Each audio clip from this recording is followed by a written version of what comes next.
Hello, sweet parents. Welcome to the When Our Adult Children Walk Away podcast. My name is Dr. Janet Steinkamp, and during each episode of When Our Adult Children Walk Away, I will provide my professional and personal insights, information and opportunities for your self-reflection and growth, tips and tricks to make every day count, and encouragement to keep moving forward.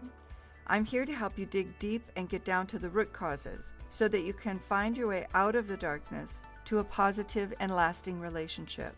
Grab your notebook and a pen, settle into your favorite chair, and let's get to it. In this episode, we are going to dig deeper into the sixth stage in the estrangement grief cycle, maintenance. This stage is very different. This stage is full of action. This stage is kind of the culmination, if you will, of the other 5 stages. So let's start with that. The first 5 stages are disbelief, anger, despair, acceptance, transformation, and maintenance. We've talked about not wanting to get stuck in any of these previous 5 stages. The disbelief, anger, and despair are where we cycle. Often, if people are going to get stuck in their grief, it's going to be in one of these first 3 stages. And that is because they are very interconnected, and we flash between them in part to defend ourselves against the reality of our situation. The pain and the fear are so great that we really need some mental commercials, if you will. And so when we first struggle through the disbelief and start to begin to understand our situation, we're angry and we flail back against it, and then we lose hope and we get sad and sometimes depressed and oftentimes stuck in these first 3 stages. When we can move into acceptance, oftentimes it's a decision, a conscious decision. I've had enough of this. I'm going to move into a different spot so that I can begin rebuilding my life in this new reality. And then we move into transformation, and that's where we do a lot of the introspection, a lot of the self-growth. We're really frank and honest with ourselves. We're brave and we're bold, and we look at what we brought to our estrangement, and we begin to be able to hold our children accountable for what they brought to the estrangement. Not that we're going to judge or hold it against them. In fact, we really need to be forgiving them and ourselves. And then when we've reached that point that we really feel good about ourselves, we feel strong, we really begin to feel ready to step back out into the world as ourselves in our new reality. Maintenance is all about maintaining behavior across multiple situations.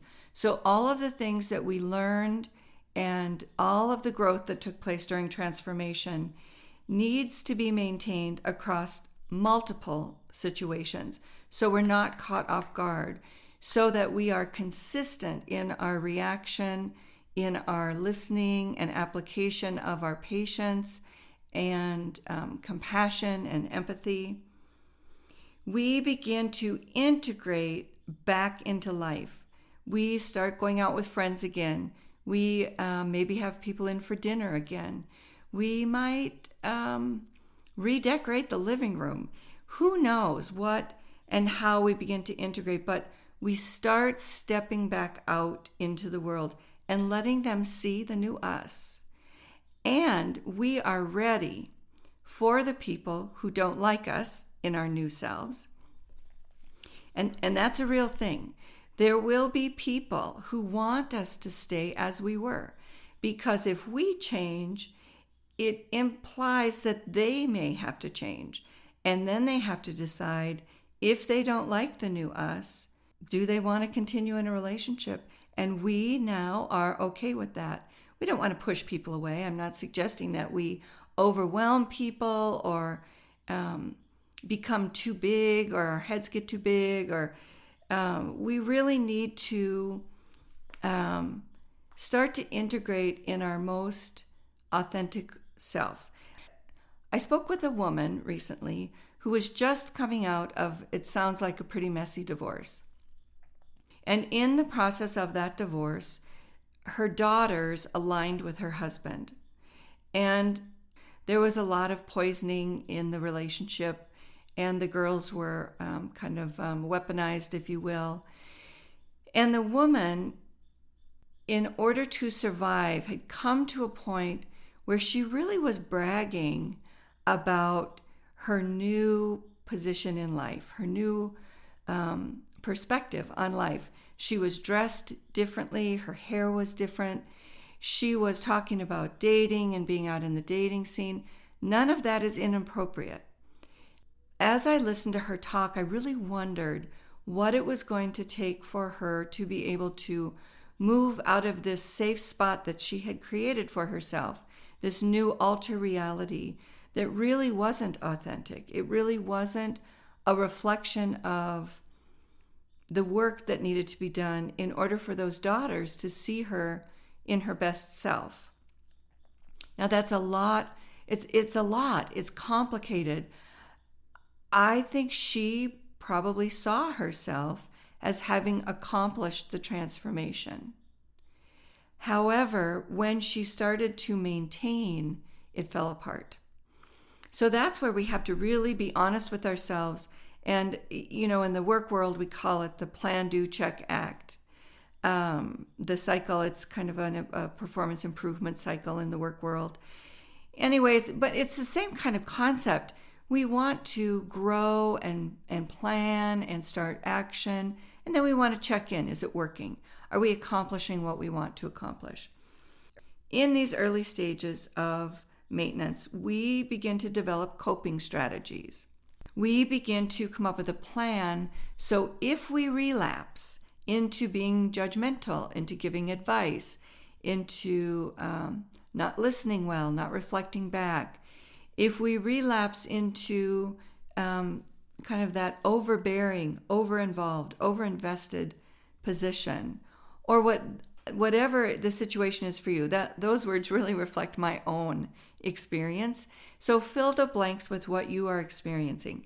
If we relapse into those old behaviors, then we need to right ourselves again, work in that transformation, go back to the work we did, and then come back to the maintenance phase. In this maintenance stage, we often hear people talk about how fragile life feels, how we're walking on eggshells. There's a great book out on the market about estrangement, and it is called Walking on Eggshells. Look that up. Watch for a book club. We'll try to put a book club together for that this winter. So this walking on eggshells experience, and you hear people say, will this last forever? Will I forever feel like I am walking on eggshells? I can't stand it. It's almost worse than the estrangement was. I constantly feel like everything's going to fall apart again. What we hear from people who have gone before us and from the research is that, yes, there will most often be some element of walking on eggshells. It dissipates. We get stronger. We get more confident. The trust in our relationship grows. The trust in ourselves grows. We begin to feel more confident and more comfortable in our new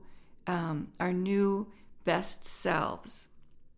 So the work. Let's talk about the work that we do here, because I spoke about this being an action-filled stage. So the action is that we begin to goal set. We begin to plan and strategize. How do we want to find hope in our lives again? Oftentimes, we begin to goal set. We use some tools to create some action plans. And we use decisional balance sheets to look at whether an action or a change has enough benefits to pursue the change versus the costs. What is it going to cost us? If we're going to change in ways that put our other relationships at risk, our other key relationships, we want to think about that. How much are we willing to change, and how do we find the middle of the pendulum swing from where we started to a more extreme sense of ourselves to a center? How do we find that balance? We talk about coping skills in this stage. So one of the things that I would recommend doing is listing the activities or skills that you enjoy that get your mind off of the estrangement. Give yourself that mental vacation. It can feel at the end of the vacation, after we come back, like, whoa, wait, all those emotions were just sitting there waiting for us. It can feel very overwhelming. The distraction can feel like kind of like an escape. And in some ways, we need that escape. In other ways, we want to make sure we're not creating an escape route so we don't deal with reality. We want to look at our social support. Who are 3 people who you know you can talk to and understand what you're doing in your life. Understand that you are creating a life for yourself that might not include your adult child. We all get one life. And we are responsible for making that life the life we want.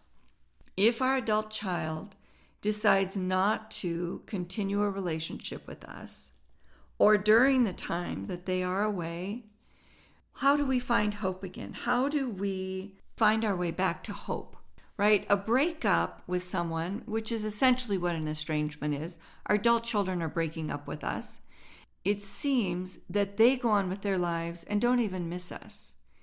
And yet, that's not what our adult children tell us. What the adult children say in the research is that they do miss us. Their preference would be to have their family, their parents. That is consistent across the research. What they say is that the cost of having that was too great. They were feeling hopeless. They were grieving what was possible. They were fighting for autonomy and respect. And until we can figure out how to give them those things, they can't be near us. Now, again, I'm not talking about estrangement as a result of abuse, significant mental health, or substance issues. I'm talking about estrangement. Our adult children aren't feeling respected. They're not feeling heard. A change in gender, a change in religion, a change in political beliefs. It can be all of the different values and beliefs mixed into our adult children trying to find their own space. And because of that, we now are trying to figure out how to be in that space with them, how to be safe for them so they don't have to walk away. So in this breakup, we lose hope. We lose our sense of security and hope. It's jarring and traumatic. It's scary. We feel helpless. And as we feel all those feelings and move through this cycle of grief and come to the place of maintenance, we can start now planning and putting into action our goals to find hope again, joy again, and a sense of self-respect, self-love, and self-acceptance. This is a point where I hear parents say, I'm just done. I have to stop trying. I've written many amends letters. I've texted, I've called. They're not responding. It just keeps getting worse. I'm done. I quit. What's interesting is that when parents stop and they decide that's enough, I'm not going to try anymore, often that's when our adult children reach back out. They need us to stop. They need us to pull back. Where we feel it's a failure, they see it as a success. As we start to get our feet on the ground and feel a little more secure in our new selves, we may start planning and goal setting and strategizing on how to reconnect, how to create a situation, an opportunity, and how to move slowly and consistently and respectfully in a way that our adult children know the door is open and we are here when they're ready. And in the meantime, we're going to go reach our career goals. We're going to go join a book club or whatever it is you want to do that gives you joy, we're going to do that. And they're welcome to come back. They're welcome to join us. We're not dependent on them any longer. In this maintenance stage, we are ready to communicate to the world. We are not only a mother, only a father. We are not an estranged mother or an estranged father. We are a person who has goals in life. Yes, there are some wounds and some very sorrowful aspects of our life, and we're more than that. That does not consume us anymore. Now, we've talked a lot about some actions. We've talked about goal setting. We've talked about coping plans and strategies. We've talked about planning and strategizing for reconnection. We offer opportunities at When Our Adult Children Walk Away to come together and work on these kinds of action plans, these strategic plans with your fellow moms and dads, with us, with people who have walked this path, are walking this path.